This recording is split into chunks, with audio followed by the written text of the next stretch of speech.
فیض شاہ جہاں صدائے رمضان۔ بسم اللہ الرحمن الرحیم۔ مولا صلی وسلم دائما ابدا علی حبیبک خیر الخلق کلہم۔ یا ربی بالمصطفیٰ بلغ مقاصدنا واغفر لنا ما مضى یا واسع الکرم۔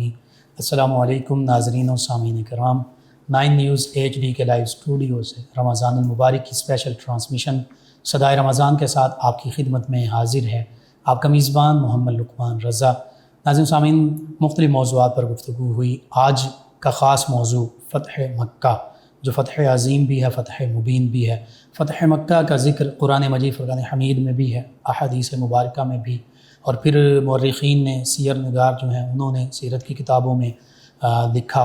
اس حوالے سے خصوصی گفتگو ہوگی، ہمارے ساتھ شریک گفتگو ہوں گے ہمارے معزز مہمان اسلامک اسکالر جناب پروفیسر سید اعظم الحق شاہ صاحب۔ ان کے ساتھ آقا کریم رؤوف الرحیم علیہ الصلاۃ والتسلیم کی بارگاہ ناز میں الہۂ عقیدت پیش کریں گے جناب پروفیسر محمد اویس مصطفی صاحب۔ میں آپ دونوں معزز مہمانوں کو خوش آمدید کہتا ہوں۔ ہمارے پروفیسر سید اعظم الحق شاہ صاحب اردو زبان و ادب سے بھی منسلک ہیں، اور پروفیسر اویس مصطفی صاحب کیمسٹری کے شعبے سے منسلک ہیں۔ سب سے پہلے پروفیسر سید اعظم الحق شاہ صاحب، فتح مکہ جو ہے اس کا پس منظر کیا ہے، اس کے اسباب کیا ہیں؟ بسم اللہ الرحمن الرحیم۔ سب سے پہلے تو میں شکر گزار ہوں کہ آپ نے آج کے اس پروگرام میں مجھے گفتگو کا موقع دیا۔ اللہ رب العزت آپ کے تمام معاملات میں خیر و برکت عطا فرمائے۔ آمین۔ آپ کو مرحبا کہتے ہیں۔ جیسا کہ آج کا موضوع ہے فتح مکہ، جی، قرآن مجید میں فتح مکہ کو فتح مبین کے نام سے سبحان اللہ، پکارا گیا۔ سبحان اللہ، انا فتحنا لک فتحا مبینا، سبحان اللہ، کہ اے محبوب بے شک ہم نے آپ کو فتح مبین عطا فرمائی۔ سبحان اللہ۔ اب اس کا اگر پس منظر دیکھا جائے تو جی، وہ شروع ہوتا ہے ہجرت نبوی صلی اللہ علیہ وآلہ وسلم سے۔ بالکل ٹھیک۔ کفار مکہ کے جب مظالم حد سے زیادہ بڑھے تو اللہ اکبر۔ آقا علیہ الصلاۃ والسلام کو اللہ رب العزت نے حکم دیا کہ صحابہ کرام کو ہجرت کا حکم دے دیں۔ سبحان تو اللہ، آقا علیہ الصلاۃ والسلام نے صحابہ کرام کو ہجرت کا حکم دیا۔ پھر اس میں کچھ صحابہ کرام ایک ایک دو دو کر کے، کچھ قافلے کی شکل میں، کچھ انفرادی طور پہ ہجرت کرتے گئے، جیسی صورت بن پڑی۔ جیسی بھی جس کی بھی صورت بنتی گئی۔ صحیح۔ تو آخر پہ حضور اکرم صلی اللہ علیہ وآلہ وسلم اور سیدنا صدیق اکبر رضی اللہ تعالیٰ عنہ، آپ دو شخصیات وہاں پہ رہ گئے۔ تو آقا علیہ الصلاۃ والسلام جب مکہ سے نکل رہے تھے تو کعبہ کو کہا گیا، ایک بڑا مشہور و معروف جملہ آقا علیہ الصلاۃ والسلام کا، کہ اے کعبہ تو مجھے سب سے زیادہ عزیز ہے، مگر تیرے فرزند مجھے یہاں رہنے نہیں دیتے۔ اللہ اکبر، اللہ اکبر۔ تو اس سے آقا علیہ الصلاۃ والسلام کی شہر مکہ سے جو محبت ہے، جی، جو الفت ہے، اس کا اندازہ ہوتا ہے، کیونکہ آقا علیہ الصلاۃ والسلام کی جائے ولادت بھی شہر مکہ ہے، جی، اور اللہ رب العزت نے اسی شہر مکہ کو حضور علیہ الصلاۃ والسلام کے قدموں کی وجہ سے قرآن مجید میں بھی کہا لا اقسم بہذا البلد وانت حل بہذا البلد۔ سبحان اللہ۔ تو آقا علیہ الصلاۃ والسلام کی جو مکہ سے ایک محبت اور مودت اور الفت تھی، اللہ اکبر۔ وہ کسی سے ڈھکی چھپی نہیں۔ تو آقا علیہ الصلاۃ والسلام کو وہاں سے جانا پڑا بے سر و سامانی کے عالم میں، جی، اور غریب الوطنی کی صورت بنی۔ جی، تو آقا علیہ الصلاۃ والسلام مدینہ پہنچے۔ مدینہ پہنچنے کے بعد بھی کفار مکہ کی ریشہ دوانیاں جاری و ساری نہیں۔ پھر غزوات ہوئے، غزوہ بدر ہوا، غزوہ احد ہوا، غزوہ خندق ہوا۔ جی، تو ان کی سب الگ سے ایک تاریخ ہے مکمل، بالکل صحیح۔ اللہ تعالیٰ نے اسلام کو فتح و نصرت سے نوازنا تھا۔ اگرچہ اس میں بعض کا مشکلات بھی آئیں، پریشانیاں بھی آئیں، سارے معاملات۔ بالکل ایسے ہوتا رہا۔ اب جب حضور علیہ الصلاۃ والسلام غزوہ خندق کے بعد جی، حضور علیہ الصلاۃ والسلام کو خواب آیا کہ آپ اور صحابہ کرام عمرہ کر رہے ہیں، طواف کر رہے ہیں۔ سبحان اللہ، سبحان اللہ۔ تو جیسا کہ نبی کے خواب بھی وحی کا ایک حصہ ہوتے ہیں، اور یہ اس خواب کا ذکر بھی اسی سورہ فتح کے آخر اسی میں ہے۔ اللہ اکبر۔ تو حضور اکرم صلی اللہ علیہ وآلہ وسلم نے اس کو امر ربی سمجھا اور صحابہ کرام کی تقریباً 1400 لوگوں کی جماعت کے ساتھ اللہ اکبر، صرف ایک تلوار ساتھ لی تو سفر کے لیے نکل پڑے، اور کوئی جنگ کا ارادہ نہیں، جنگ کا ارادہ نہیں تھا۔ بالکل صحیح، اور اس وقت اپنے ساتھ ایک تلوار کا رکھنا وہ اہل عرب کا شیوا تھا، طریقہ تھا۔ ٹھیک ہے، حضور علیہ الصلاۃ والسلام جب حدیبیہ کے مقام پہ پہنچے جی تو کفار مکہ کو علم ہوا کہ حضور اکرم صلی اللہ علیہ وآلہ وسلم صحابہ اکرام کے ساتھ آ رہے ہیں، تو انہوں نے اپنا ایک ایلچی بھیجا تو معلوم کیا کہ حضور علیہ الصلاۃ والسلام کا ارادہ جنگ کا تو نہیں ہے لیکن عمرہ کا ہے۔ بالکل صحیح، حضور اکرم صلی اللہ علیہ وآلہ وسلم نے بھی ان کے سامنے یہی شرط رکھی کہ ہم صرف عمرہ کریں گے اور عمرہ کرنے کے بعد ہم واپس چلے جائیں گے، بالکل صحیح، نہ ہمارا جنگ کا ارادہ ہے اور نہ ہم اس نیت سے آئے ہیں۔ بالکل صحیح، تو کفار نے اجازت دینے سے انکار کر دیا، انہوں نے کہا جی ہم آپ کو اجازت نہیں دے سکتے۔ حضور صلی اللہ علیہ وآلہ وسلم نے سیدنا عثمان غنی رضی اللہ تعالیٰ عنہ اپنا سفیر بنا کر بھیجا کہ آپ جائیں، کیونکہ آپ کے وہاں عزیز و اقارب زیادہ رہتے ہیں جی، اور وہ لوگ آپ کو عزت و احترام کی نگاہ سے بھی دیکھتے ہیں، تو آپ بطور سفیر جائیں اور ان کو اس بات پہ قائل کریں کہ ہم صرف عمرہ کریں گے اور چلے جائیں۔ بالکل صحیح، تو پیچھے سے سیدنا عثمان غنی رضی اللہ تعالیٰ عنہ کو جب واپسی میں تاخیر ہوئی تو بات مشہور ہو گئی کہ سیدنا عثمان غنی رضی اللہ تعالیٰ عنہ کو شہید کر دیا گیا۔ صحیح، تو آقا علیہ الصلاۃ والسلام نے جب یہ خبر سنی تو آپ نے ایک درخت کے نیچے صحابہ کرام سے بڑی مشہور بیعت لی، سبحان اللہ، جس کو بیعت رضوان بھی کہتے ہیں، جس کے بارے میں اللہ رب العزت فرماتا ہے ید اللہ فوق ایدیہم، سبحان اللہ، اسی فتح، اسی سورہ اسی فتح، سورہ کا، سبحان اللہ، اسی سورہ میں اللہ رب العزت فرماتا ہے صحابہ کرام ایک ایک کر کے آتے، آقا علیہ الصلاۃ والسلام کے ہاتھ میں اپنا ہاتھ دیکھ کر کہتے ہیں اللہ اکبر، کہ جب تک ہم شہادت عثمان کا بدلہ نہیں لیں گے ہم واپس نہیں جائیں گے، موت پر بیعت ہو رہی ہے، بیعت ہو رہی۔ صحیح، اب یہ خبر جب کفار تک پہنچی تو وہ چونکہ پہلے جنگوں میں مسلمانوں کی عزم و ارادے کی جھلک دیکھ چکے تھے صحیح، کہ جب ان سے سامنا ہوتا ہے تو یہ کیسی قوت بن کے ہمارے سامنے آتی، سبحان اللہ، تو انہوں نے کہا کہ پھر بہتر ہے کہ کوئی درمیانی راستہ نکالا جائے، کوئی صلح کی گنجائش نکالی جائے۔ بالکل صحیح، تو انہوں نے ایک اپنا ایلچی بھیجا جی، حضور علیہ الصلاۃ والسلام کے ساتھ معاہدہ کے لیے،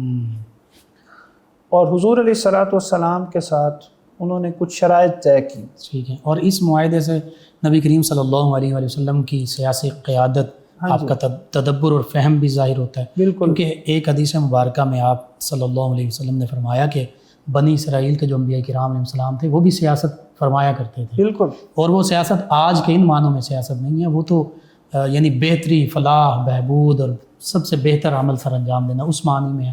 تو یہ نبی کریم صلی اللہ علیہ وسلم میں بھی وہ معاملہ فہمی بالکل سب سے بڑھ کر تھی۔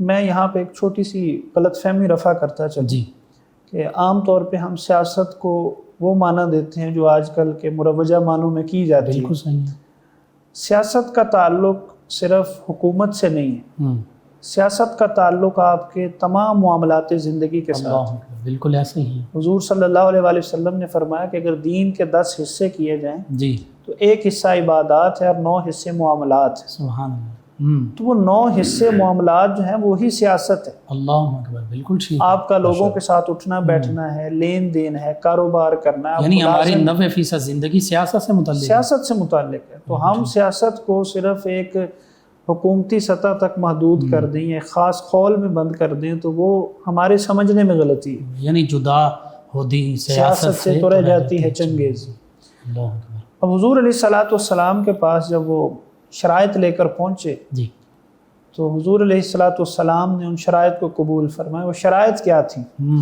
کہ اگر مسلمانوں کا کوئی بندہ جی، مکہ میں آتا ہے تو وہ اس کو واپس نہیں کریں گے، ٹھیک، اتنی کڑی شرائط، اگر کفار کا کوئی بندہ مدینہ میں چلا جاتا ہے تو مسلمان اس کو واپس کرنے کے پابند ہوں گے، اللہ اکبر، پھر 10 سال تک دونوں میں سے کوئی ایک دوسرے پر حملہ نہیں کرے گا۔ بالکل صحیح، تو حتیٰ کہ اگر کوئی حلیف قبائل ہیں تو ان پر بھی حلیف حملہ قبائل نہیں ہیں تو ان میں بھی یہی معاہدہ یعنی کہ لاگو ہوگا۔ بالکل صحیح، اب شرائط اس قدر سخت تھیں ان کی طرف سے اور حضور علیہ الصلاۃ والسلام نے ان کو قبول فرما لیا، تو صحابہ کرام نے اپنا ایک احتجاج ریکارڈ کروایا۔ بالکل صحیح ہے۔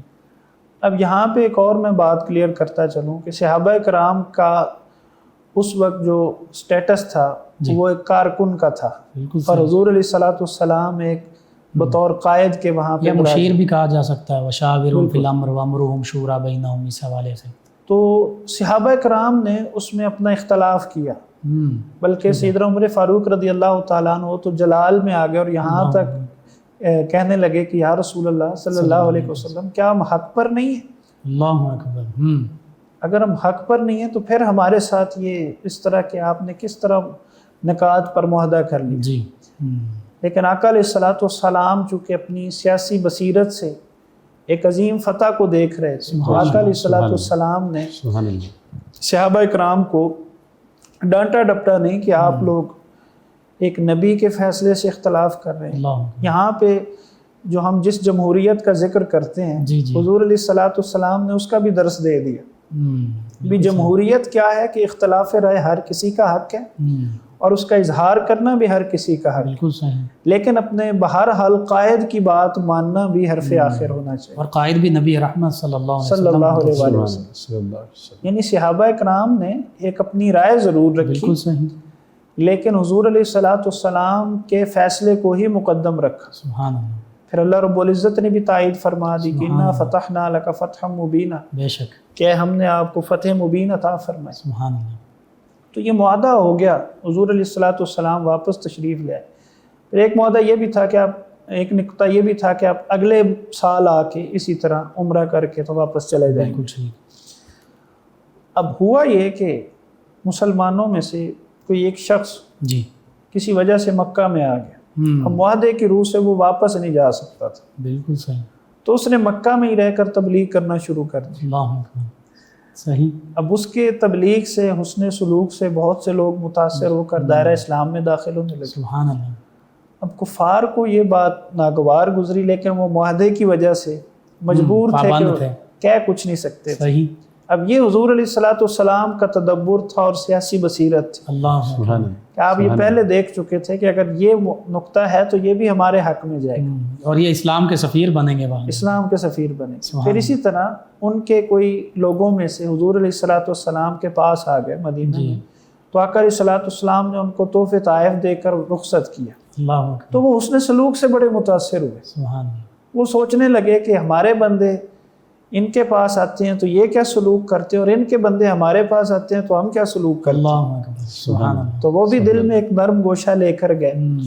تو حضور علیہ السلام نے ان تمام نکات کو اپنے حق میں استعمال کیا۔ سبحان اللہ، پھر کفار مکہ کا ایک حلیف قبیلہ تھا بنو عمر، انہوں نے مسلمانوں کے ایک حلیف قبیلہ بنو خزاع پر حملہ کر دیا، بالکل ٹھیک، اور اس میں کچھ یعنی معاہدے کی پاسداری نہ کی، پاسداری نہ کی، اور کچھ اس میں کفار کے لوگ تھے جو نقاب چڑھا کے آئے تھے کہ ہمیں کوئی پہچانے نہ، کفار مکہ میں سے، کفار مکہ میں سے۔ صحیح، لیکن بنو خزاع میں سے ایک شخص حضور علیہ السلام کی بارگاہ میں پہنچ گیا اور اس نے سارا حال کہہ سنایا، اور اس نے ان چند لوگوں کو بھی پہچان لیا جو کفار مکہ کی طرف سے شریک ہوئے۔ بالکل ٹھیک، تو بظاہر یہ معاہدہ ٹوٹ گیا، اور کفار مکہ نے ہی توڑ دیا، توڑ کے حلیفوں نے اور انہوں نے مل اب معاہدے میں یہ بھی شامل تھا کہ جو توڑے گا تو دوسرے فریق کو حق ہوگا کہ وہ اپنا بدلہ لے سکے، بالکل صحیح، اور پھر وہ اس معاہدے کا پابند نہیں رہے گا، دوسرا پابند نہیں رہے گا۔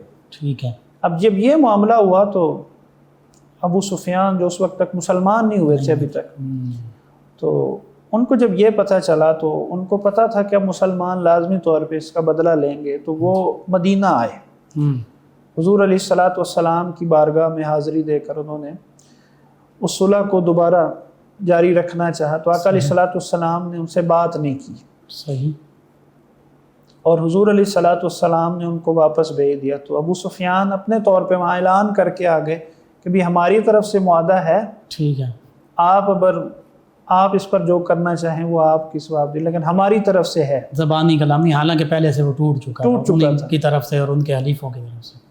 تو ابو سفیان جب واپس آئے تو حضور علیہ السلام نے، اب یہاں پہ حضور علیہ السلام کا ایک اور بھی آپ دیکھیے کہ انتظامی امور میں حضور علیہ السلام کی جو صلاحیت ہے وہ کتنی عرفہ والا تھی، بالکل صحیح، کہ جب مکہ سے حضور علیہ الصلوۃ والسلام مکہ کے لیے نکلنے لگے تو آپ نے مدینہ کے راستوں پر پہرے بٹھا دیے اللہ اکبر، تاکہ اس لشکر کی تیاری کی خبر باہر نہ نکلے سبحان اللہ، اور کو جا کے کفار مکہ تک یہ بات پہنچ جائے اور وہ مقابلے کے لیے تیار ہو جائے۔ بالکل ٹھیک، تو حضور علیہ الصلوۃ والسلام تقریباً 10,000 لوگوں کے ساتھ مدینہ سے نکلے اللہ اکبر، اور مکہ کے قریب پڑاؤ ڈالا اللہ اکبر، اور لشکر کو حکم دیا کہ پھیل کر بیٹھو اور آگ جلا کر بیٹھو، الاؤ روشن کر لو، الاؤ روشن کر لو، تاکہ دیکھنے والے کو لگے کہ یہ کوئی بہت بڑا لشکر آ گیا۔ یوں یعنی مدینہ تو یہ بس مکہ المکرمہ کی جانب سفر ہوا۔ سفر ہوا۔ ماشاء اللہ قبلہ شاہ صاحب اس پہ ابھی اگلے سیشن میں گفتگو جاری رکھتے ہیں۔ ناظرین و سامعین، بہت خوبصورت گفتگو فتح مکہ کے حوالے سے کہ اسباب کیا تھے اور پس منظر کیا تھا کہ جن وجوہات کی بنا پر یہ فتح مکہ کا معاملہ، فتح عظیم، فتح مبین کا معاملہ پیش آیا، اور پھر آقا کریم صلی اللہ علیہ وآلہ وسلم جو تمام انبیاء و مرسلین علیہم الصلاۃ و تسلیم کے بھی سردار ہیں، انہیں اللہ رب العزت نے کیسے علم اور حکمت سے نوازا کہ وہ سیاسی تدبر اور فہم اس کا تسلسل ہمیں ان واقعات میں نظر آتا ہے۔ اس پر گفتگو جاری رہے گی۔ جناب پروفیسر محمد اویس مصطفی صاحب ہمارے مہمان ثنا خان نبی کریم صلی اللہ علیہ وآلہ وسلم کی بارگاہ میں گلہائے عقیدت پیش کریں گے۔ جی جناب پروفیسر محمد اویس مصطفی۔ دیدار ذات پاک ہے چہرہ حضور کا، دیدار ذات پاک ہے چہرہ حضور کا، کعبے سے کم نہیں ہے مدینہ حضور کا، کعبے سے کم نہیں ہے مدینہ حضور کا، دنیا میں سب کے واسطے رحمت ہے آپ کی، رحمت ہے آپ کی، دنیا میں سب کے واسطے رحمت ہے آپ کی، رحمت ہے آپ کی، محشر میں سب کے واسطے سایہ حضور کا، محشر میں سب کے واسطے سایہ حضور کا، کعبے سے کم نہیں ہے مدینہ حضور کا، شمس و قمر میں میرے نبی کی ہے روشنی، نبی کی ہے روشنی، شمس و قمر میں میرے نبی کی ہے روشنی، نبی کی ہے روشنی، موسیٰ نے دیکھا طور پہ جلوہ حضور کا، موسیٰ نے دیکھا طور پہ جلوہ حضور کا، کعبے سے کم نہیں ہے مدینہ حضور کا، تارے بچھا کے راہ میں اسرا کی رات کو، اسرا کی رات کو، تارے بچھا کے راہ میں اسرا کی رات کو، اسرا کی رات کو، اللہ نے بھی دیکھا ہے رستہ حضور کا، اللہ نے دیکھا بھی ہے رستہ حضور کا، کعبے سے کم نہیں ہے مدینہ حضور کا، کوسین سے بھی آگے ہے معراج مصطفیٰ، معراج مصطفیٰ، کوسین سے بھی آگے ہے معراج مصطفیٰ، معراج مصطفیٰ، راستے میں ایک مقام ہے سدرہ حضور کا، راستے میں ایک مقام ہے سدرہ حضور کا، کعبے سے کم نہیں ہے مدینہ حضور کا۔ واصف کسے خبر ہے نبی کے مقام کی، نبی کے مقام کی۔ واصف کسے خبر ہے نبی کے مقام کی، نبی کے مقام کی۔ جبریل سا فرشتہ ہے بردہ حضور کا، جبریل سا فرشتہ ہے بردہ حضور کا۔ دیدار ذات پاک ہے چہرہ حضور کا، کعبے سے کم نہیں ہے مدینہ حضور کا۔ سبحان اللہ، جزاک اللہ، ماشاء اللہ، بہت خوب۔ ناظرین سامعین، نبی رحمت صلی اللہ علیہ وآلہ وسلم کی محبت منظوم شکل میں ہو یا نثر شکل میں ہو، دلوں کو جلا بخشتی ہے۔ فتح مکہ کے حوالے سے گفتگو ہو رہی ہے۔ پروفیسر سید عظم الحق شاہ صاحب ہمارے آج کے مہمان ہیں۔ پروفیسر صاحب قبلہ، قرآن و سنت میں، پھر مورخین نے، سیرت نگاروں نے، محدثین نے حدیث مبارکہ کی روشنی میں جو فتح مکہ کا ذکر کیا، اس پر کلام ہو رہا ہے، اس پر بھی کلام فرمائیے۔ پھر اس کے جو اثرات مرتب ہوئے اور رہتی دنیا تک یہ اثرات ہیں، اس پر بھی کلام کیجیے۔ جی، تو بات یہ ہو رہی تھی کہ حضور علیہ الصلاۃ والسلام جب مکہ پہنچے جی تو آپ نے ایک بہترین حکمت عملی اپناتے ہوئے جی اپنے لشکر کو یوں پھیلایا کہ دیکھنے والے کو لگے کہ یہ بہت بڑا لشکر ہے۔ اللہ اکبر۔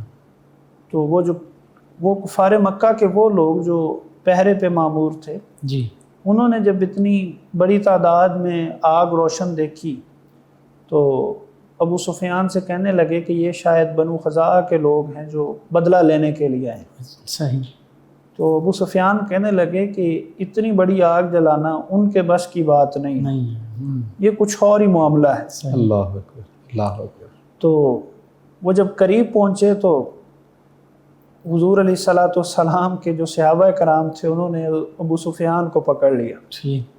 لیکن وہاں پہ حضور علیہ الصلاۃ والسلام کے چچا جان حضرت سیدنا عباس رضی اللہ تعالیٰ عنہ بھی تھے، تو انہوں نے ان سے پناہ طلب کی ابو سفیان نے۔ ٹھیک ہے۔ تو ابو سفیان کو سیدنا عباس رضی اللہ تعالیٰ عنہ نے پناہ میں لے لیا۔ اللہ اکبر۔ تو حضور علیہ الصلاۃ والسلام کی بارگاہ میں پیش ہوئے تو آقا علیہ الصلاۃ والسلام کے ساتھ ابو سفیان کی جو گفتگو ہوئی، جی اس کا لب لباب یا خلاصہ یہ تھا جی کہ کیا اس معاہدے کی تجدید نہیں ہو سکتی؟ تو آقا علیہ الصلاۃ والسلام نے فرمایا کہ ہم نے تو توڑا ہی نہیں، توڑا تو آپ کی طرف سے گیا۔ بالکل صحیح۔ تو اگر ایک بار آپ توڑ سکتے ہیں تو اس کا مطلب ہے کہ دوسری بار بھی یہ ایسا معاملہ ہو سکتا ہے۔ بالکل صحیح۔ بے شک۔ تو حضور علیہ الصلاۃ والسلام نے صحابہ کرام کو فوجی دستوں کی شکل میں ابو سفیان کے سامنے سے، جس طرح آج کل پریڈ ہوتی ہے، بالکل صحیح ہے، بالکل تو سامنے سے گزارا تو ابو سفیان مرعوب ہو گئے اور حضرت عباس رضی اللہ تعالیٰ عنہ سے کہنے لگے کہ اے عباس، تمہارے بھتیجے نے تو بہت بڑی سلطنت کھڑی کر لی۔ اللہ اکبر۔ ٹھیک ہے۔ تو سیدنا عباس رضی اللہ تعالیٰ عنہ فرمانے لگے کہ یہ سلطنت نہیں، یہ نبوت ہے جو اللہ نے عطا کی۔ سبحان اللہ، سبحان اللہ، یہ نبوت کی شان ہے۔ اب یہاں پہ جو بادشاہت کا تصور ہے اس کی بھی نفی کی، بالکل صحیح۔ جو حضور علیہ الصلاۃ والسلام سربراہ ریاست ہونے کے باوجود بادشاہ نہیں، کیونکہ بادشاہت میں یہ ہوتا ہے کہ کسی اور کی رائے کو ترجیح نہیں دی جاتی۔ جی بالکل صحیح ہے۔ لیکن حضور علیہ الصلاۃ والسلام چونکہ وَأَمْرُهُمْ شُورَىٰ بَيْنَهُمْ کے اصول پہ کاربند تھے سبحان اللہ، کہ ہر ایک کا مشورہ لیتے تھے، اللہ تو حضور علیہ الصلاۃ والسلام اس سلطنت کے سربراہ تو ہو سکتے ہیں لیکن بادشاہ نہیں ہو سکتے۔ صحیح۔ تو ابو سفیان نے جب معافی کی درخواست کی تو حضور علیہ الصلاۃ والسلام نے فرمایا اتنی معافی ہو سکتی ہے کہ جو تمہارے گھر میں داخل ہو جائے اس کو امان مل جائے گی، اللہ اکبر، سبحان اللہ، جو کعبۃ اللہ میں داخل ہو جائے گا اس کو امان مل جائے گی، جو اپنے گھر میں داخل ہو جائے گا اس کو امان مل جائے گی، جو ہتھیار نہیں اٹھائے گا اس کو امان مل جائے امان گی۔ ہی امان۔ یعنی ایک لحاظ سے وہ عام معافی کا اعلان فرما سبحان اللہ، سبحان اللہ۔ تو ابو سفیان جو اس وقت تک مسلمان نہیں ہوئے تھے تو وہاں سے جب چلے تو وہ مسلمان ہو گئے۔ اللہ اکبر، سبحان اللہ۔ تو جب وہ واپس پہنچے تو انہوں نے کفار مکہ کو تنبیہ کی کہ یہ مسلمان ہی ہیں، لیکن اگر تم لڑائی سے باز رہو گے تو وہ کچھ نہیں کریں گے۔ بالکل صحیح۔ حضور علیہ السلام نے لشکر کو 4 حصوں میں تقسیم فرما کر مکہ کے 4 اطراف سے داخل فرمایا۔ سبحان اللہ، یہ بھی ایک اسٹریٹجی تھی، یہ بھی ایک منصوبہ تھا، حکمت عملی تھی، تاکہ کفار مکہ کی اگر کوئی مزاحمت ہے یا کوئی فرار کا راستہ ہے تو وہ بھی بند ہو جائے۔ اللہ اکبر، صحیح۔ اب سیرت کی کتب میں آتا ہے کہ حضور علیہ السلام جب مکہ میں داخل ہو رہے تھے تو عالم یہ تھا کہ حضور علیہ السلام اپنی اونٹنی پہ سوار ہیں اور سر جھکا ہوا ہے، اللہ اکبر، عاجزی ان کی ساری، عاجزی اور انکساری، حالانکہ ایک فاتح کی حیثیت سے داخل ہو رہے اس مکہ سے جہاں سے بے سر و سامانی کے عالم میں نکلنا پڑا تھا، اللہ اکبر، اور اس حالت میں نکلے تھے کہ چھپ چھپا کر رات کے اندھیرے میں جانا پڑا تھا، اور جب واپس تشریف لائے تو دن کے اجالے میں تشریف لا رہے سبحان اللہ، سبحان اللہ۔ پھر وہیں اونٹنی پہ بیٹھے بیٹھے ہی ہاتھوں سے حجر اسود کو بوسہ دیا۔ سبحان اللہ۔ تو یہاں پہ میں ایک بات عرض کرنا چاہتا ہوں کہ فتح مکہ کو حضور علیہ السلام نے اپنی بہترین حکمت عملی سے بغیر خون خرابے کے فتح کی، سوائے ایک چھوٹی سی جھڑپ کے جو حضرت خالد بن ولید کے سامنے ایک چھوٹا سا گروہ آ گیا کفار کا، تو انہوں نے مزاحمت کی تو ان کے کچھ لوگ اس مزاحمت میں مارے گئے، لیکن حضور علیہ السلام نے اس کا بھی خون بہا ادا کیا، اللہ اکبر، سبحان اللہ، کیونکہ حضور علیہ السلام عام معافی کا اعلان فرما چکے تھے، بالکل صحیح، تو اس کا بھی خون بہا ادا کیا کہ یہ بھی ہماری طرف سے ایک سمجھ لے کہ درست عمل نہیں ہوا۔ بالکل ٹھیک۔ تو حضور علیہ السلام کا جو وہ منصوبہ تھا بغیر خون خرابے کے فتح کرنے کا، سبحان اللہ، یہ ہمیں باور کراتا ہے کہ حضور علیہ السلام کے نزدیک ایک انسانی جان کی حرمت کس قدر بے شک اہمیت رکھتی ہے۔ بے شک۔ اب حدیث پاک میں یہاں پہ وہ بتاؤں گا کہ حضور علیہ السلام نے کعبہ کو فرمایا، کعبہ کو دیکھ کر، اے کعبہ تو مجھے سب سے زیادہ عزیز ہے، مگر انسانی جان کی حرمت مجھے تجھ سے بھی زیادہ عزیز ہے۔ اللہ اکبر، اللہ اکبر، سبحان اللہ، بے یعنی شک۔ ایک انسان کی جان کو حضور علیہ السلام کتنی اہمیت دیتے۔ اگر آپ تاریخ اٹھا کر دیکھیں تو حضور علیہ السلام کی قیادت میں جتنے غزوات ہوئے ان تمام میں قیدی زیادہ تھے اور مارے کم گئے، بالکل ٹھیک ہے، اور بالکل جو صحیح۔ قیدی ہوئی ان کے بھی حضور علیہ السلام نے فدیہ لے کر رہا کر دیا۔ اللہ اکبر، یعنی آخری حد ہے جو جا کر کسی کی جان لینی پڑے تو وہ لینی پڑے، ورنہ حضور علیہ السلام کا آخری حد تک یہ طریقہ کار تھا کہ انسانی جان کو محفوظ رکھا جائے۔ بالکل صحیح، بالکل صحیح۔ اور لشکر اسلام کہیں بھی جاتا تو حضور علیہ السلام نصیحت فرما کر بھیجتے تھے کہ سب سے پہلے انہیں اسلام کی دعوت دو، بے شک، اگر اسلام کی دعوت قبول کریں تو پھر وہ ہمارے بھائی ہیں، اس کے بعد ان کو جزیہ کی، فدیہ کی دعوت دو، ٹھیک ہے، اگر وہ اس پہ آمادہ ہوں تو پھر ہم ان کی مال جان کے محافظ ہیں، بالکل صحیح ہے، اگر اس پہ بھی راضی نہیں ہوتے تو پھر آخری آپشن جنگ ہے۔ بالکل صحیح ہے، یہ حضور علیہ السلام کا اور اس کے بعد بھی لشکر اسلام کا یہ طریقہ کار اور وتیرہ رہا کہ آخری آپشن کے طور پہ جنگ کو رکھتے، بالکل صحیح، بالکل صحیح۔ جب مخالفین بالکل ہٹ دھرمی میں آ جاتے یا بالکل مخالفت پہ آ جاتے تو اس کے پہلے کبھی بھی جنگ کو حضور علیہ السلام پہلے آپشن پہ نہیں رکھتے تھے۔ تو اس فتح مکہ کے پھر اثرات کیا مرتب ہوتے ہیں؟ اب اس کے اثرات کچھ یوں مرتب ہوئے کہ حضور علیہ السلام کا جو حسن سلوک تھا جی، اس پہ میں یہ عرض کرنا چاہوں گا کہ پہلے دور کی جو جنگیں ہوا کرتی تھی اس میں جو فاتح فوج ہوتی تھی ان کا یہ طریقہ تھا کہ وہ مفتوحین کی تمام چیزوں کو جلا دیا کرتے تھے، بستیوں کو ملیا میٹ کر دیا، بستیوں جلا دیتے، باغات جلا دیتے، فصلیں تباہ کر دیتے، عورتوں کو، بچوں کو قتل کر دیتے، یا غلام بنا لیا، یا غلام، بلکہ یہاں تک بھی آتا ہے کہ تاریخ میں پرانی جنگوں میں جب کوئی قوم دیکھتی یا کوئی فوج دیکھتی کہ ہم مفتوح ہونے والے ہیں تو وہ اپنے بچوں اور عورتوں کو خود بھی مار دیتے تھے کہ کجا یہ دشمن کے ہاتھ لگیں۔ اللہ اکبر۔ تو حضور علیہ السلام جب مکہ میں داخل ہوئے تو حضور علیہ السلام نے ایک الگ مثال قائم فرمائی، سبحان اللہ، عام معافی کا اعلان، اس سے پہلے یہ نہیں ہوا تھا کبھی، تو لوگوں کے لیے یہ نئی بات تھی۔ صحیح۔ اب انہوں نے جب یہ دیکھا تو اس کا اثر یہ ہوا کہ جب حضور علیہ السلام مکہ سے گئے جی، تو اس وقت مسلمانوں کی تعداد 400 تھی، ٹھیک، اور جب حضور علیہ الصلوۃ والسلام مکہ میں واپس تشریف لائے اور پھر خطبہ حجت الوداع ہوا تو اس وقت مسلمان 1.5 لاکھ کی تعداد میں حضور کے سامنے کھڑے تھے. سبحان اللہ، سبحان اللہ اکبر. صحیح. تو یہ حضور علیہ الصلوۃ والسلام کا وہ حسن سلوک تھا جو فتح مکہ کی صورت میں آیا. اور حضور علیہ الصلوۃ والسلام کے سامنے وہ تمام لوگ کھڑے تھے جنہوں نے کسی وقت میں حضور علیہ الصلوۃ والسلام کو اذیتیں دی تھی، تکلیفیں دی تھیں. حضور علیہ الصلوۃ والسلام نے ان سے پوچھا بتاؤ آج تمہارے ساتھ کیا سلوک کیا جائے. اللہ اکبر. اب وہ کہنے لگے کہ آپ اچھے ہیں، ہم آپ سے اچھی امید کرتے ہیں. آپ کریم ابن کریم، آپ کریم ابن کریم ہیں تو ہم آپ سے اچھی امید کرتے ہیں. بے شک. تو حضور علیہ الصلوۃ والسلام نے فرمایا آج میں تمہارے ساتھ وہی سلوک کروں گا جو حضرت یوسف علیہ السلام نے اپنے بھائیوں کے ساتھ کیا. سبحان اللہ، سبحان اللہ. لا تثریب علیکم اليوم یغفر اللہ لکم وہو ارحم الراحمین. وہو ارحم الراحمین. سبحان اللہ. تو یہ حضور علیہ الصلوۃ والسلام کا حسن سلوک تھا جو فتح مکہ کی صورت میں آیا. اور اس کے بعد پھر اس قدر تیزی سے مسلمانوں کی تعداد میں اضافہ ہوا اور دین اسلام میں لوگ جوق در جوق داخل ہونے لگے، اور یہ سب کچھ وجہ تھی فتح مکہ کی. سبحان اللہ. تو حضور علیہ الصلوۃ والسلام کا یہ طرز عمل رہتی دنیا تک آنے والے لوگوں کے لیے ایک سبق ہے. اسی لیے سے فتح مبینہ فرمایا گیا، روشن واضح بڑی روشن اور واضح فتح کہ اسلام میں لوگ جو ہیں جوق در جوق در جوق داخل. اب یہاں پہ میں آپ کو تھوڑا سا پیچھے لے جانا چاہوں گا کہ جہاں پہ صحابہ کرام اعتراض کر رہے تھے، اختلاف رائے کر رہے تھے کہ یہ معاملات شاید ہمارے حق میں بہتر نہ ہوں گے، تو حضور علیہ الصلوۃ والسلام نے اس وقت ان کو تسلی دی تھی کہ بھائی جو کچھ میں اپنی سیاسی بصیرت سے دیکھ رہا ہوں تم ابھی تک وہ نہیں دیکھ سکتے. تو یہ اس کا بدلہ تھا اللہ کہ اس قدر بڑی تعداد میں مسلمان لوگ ہوئے کہ پچھلے جتنے بھی سال تھے ان تمام عرصے میں اتنے لوگ تعداد میں مسلمان نہیں ہوئے. صحیح.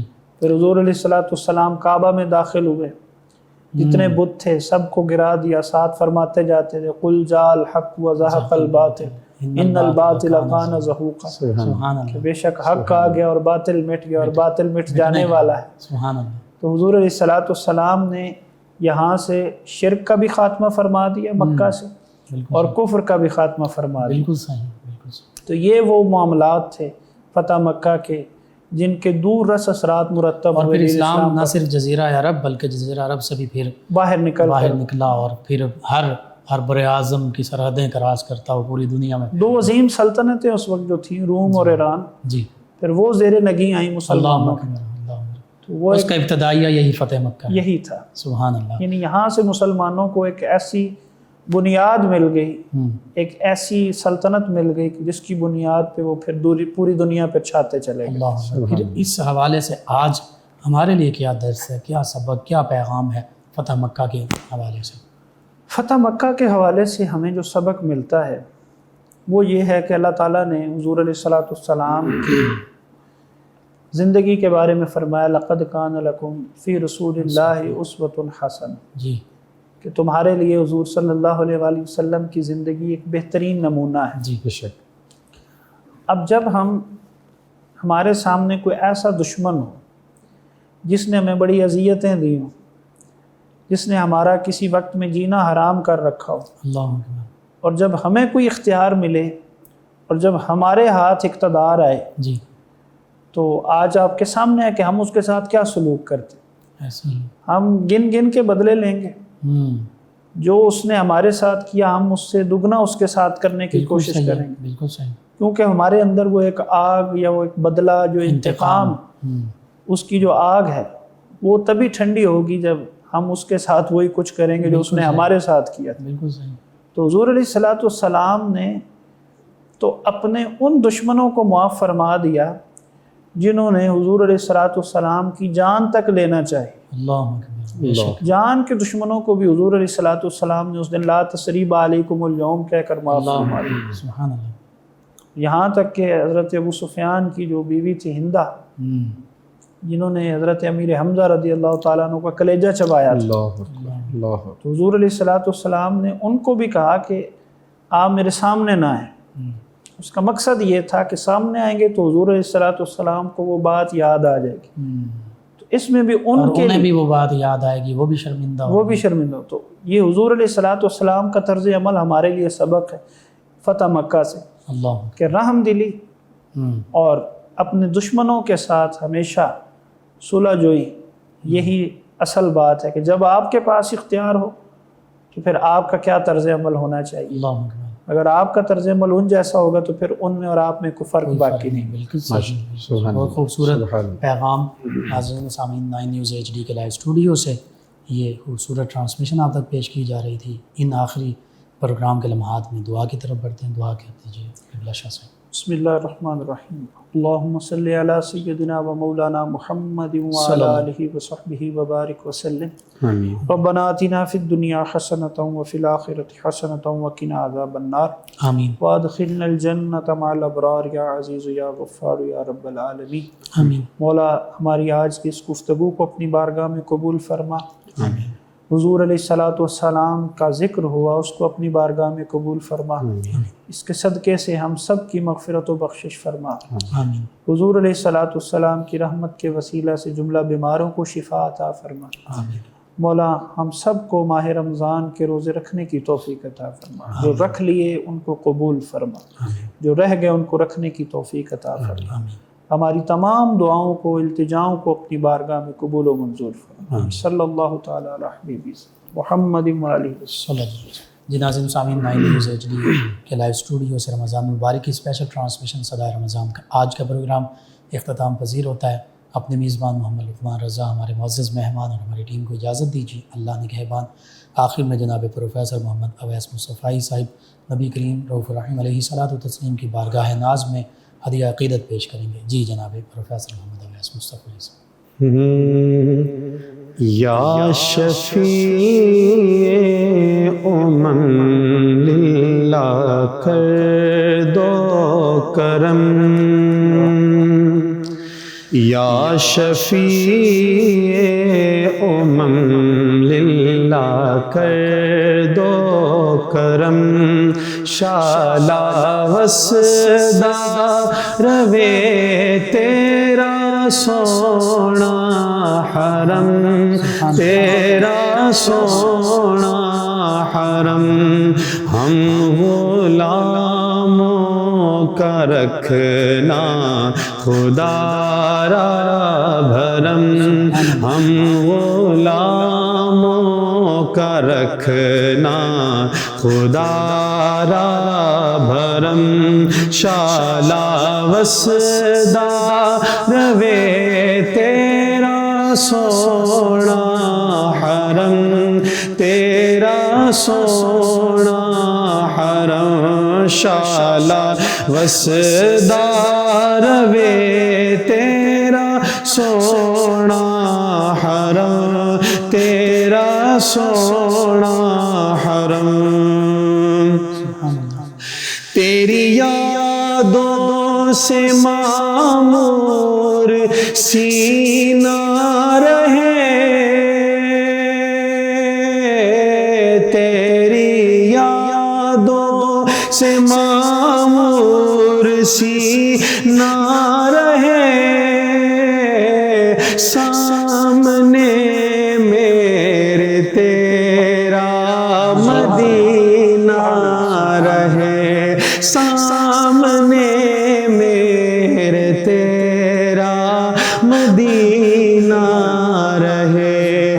گھر پہ بیٹھا رہوں لے کے میں چشم نم، در پہ بیٹھا رہوں لے کے میں چشم نم. شالا وسدا روے تیرا سونا حرم، تیرا سونا حرم. سبحان اللہ.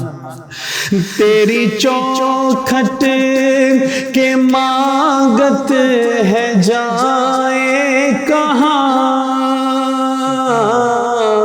اپنی رحمت سے بھر دیجئے جھولیاں. یا رسول اللہ،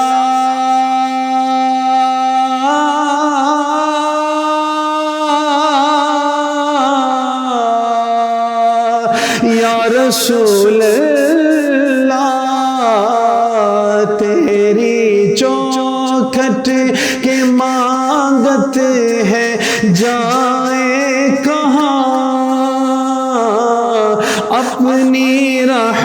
رحمت سے بھر دیجئے جھولیاں، اپنی رحمت سے بھر دیجئے جھولیاں، اس سے مطلب نہیں ہے سوا ہو کہ کون شالا وسدا روے تیرا سونا حرم، تیرا سونا حرم۔ اور میرے ہاتھوں میں کاسا ہے امید کا، ہوں بھکاری شاہ میں تیری دید کا، ہوں بھکاری شاہ میں تیری دید کا، ہوں بھکاری شاہ میں تیری دید کا۔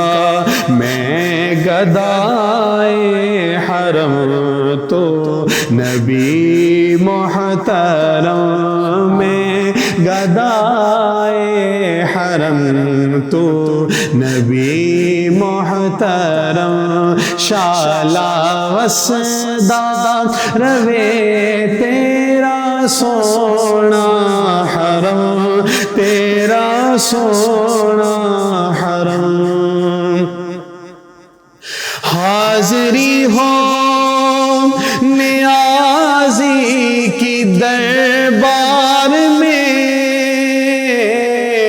زندگی ہو بسر ذکر سرکار میں، حاضری ہو نیازی کی دربار میں، زندگی ہو بسر ذکر سرکار میں، زندگی ہو بسر ذکر سرکار میں، آتے جاتے رہیں تیری چوکھٹ پہ ہم، آتے جاتے رہیں، آتے جاتے رہیں، آتے جاتے رہیں، آتے جاتے رہیں تیری چوکھٹ پہ ہم، شالا وسدا روے تیرا سونا حرم، تیرا سونا حرم۔ ہم غلاموں کا رکھنا خدا را بھرم، ہم غلاموں کا رکھنا خدا را بھرم، شالا وسدا روے تیرا سونا حرم، تیرا سونا حرم۔ ماشاءاللہ، جزاک اللہ، اللہ تعالیٰ قبول فرمائے۔ فیض شاہ جہاں صدائے رمضان